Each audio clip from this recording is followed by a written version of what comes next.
સમાચારોમાં હવે આ તરફ આપણે આગળ વાત કરીએ અરવલ્લીની તો વડાપ્રધાન નરેન્દ્ર મોદીના મેક ઇન ઇન્ડિયા પ્રોજેક્ટ અને આત્મનિર્ભર ભારતના વિઝન સાથે 2003થી વાઇબ્રન્ટ ગુજરાતની શરૂઆત કરવામાં આવી હતી અને ત્યારે અરવલ્લી જિલ્લાના મોડાસા ખાતે જિલ્લા કક્ષાના કાર્યક્રમનું આયોજન કરવામાં આવ્યું હતું। જણાવી દઈએ કે નેશનલ હોટેલના પરિસરમાં યોજાયેલા કાર્યક્રમમાં મંત્રી ભીખુસિંહ પરમાર સહિત જિલ્લાના અધિકારીઓ, વિવિધ આર્થિક સંગઠનોના અગ્રણીઓ, પદાધિકારીઓ, ઉદ્યોગકારો અને વિદ્યાર્થીઓ ઉપસ્થિત રહ્યા હતા। આ કાર્યક્રમમાં 15 જેટલા સ્થાનિક ઉદ્યોગોના સ્ટોલનું નિદર્શન પણ કરવામાં આવ્યું હતું।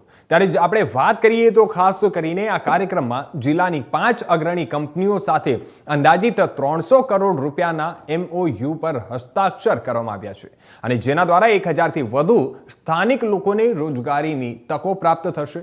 કાર્યક્રમના ભાગરૂપે ખેતીવાડી નિકાસ, MSME ક્ષેત્ર, બેન્કિંગ સુવિધાઓ અને સ્ટાર્ટઅપ્સ જેવા વિષયો પર પણ વિવિધ સેમિનારનું આયોજન કરવામાં આવ્યું હતું। સ્થાનિક રોજગારોને પ્રોત્સાહન મળે તે માટે રિજિયોનલ કોન્ફરન્સનું આયોજન કરાયું હતું।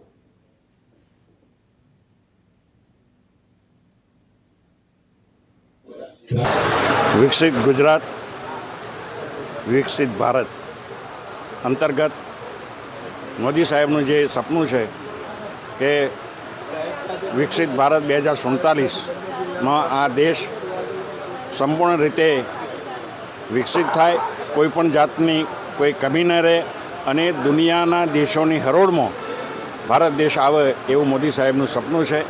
એ અંતર્ગત આજે અરવલ્લી જિલ્લાના મોડાસા ખાતે વહીવટીતંત્ર દ્વારા જે વોકલ ફોર લોકલની જે વાત છે કે સ્વદેશી વસ્તુ વાપરવી,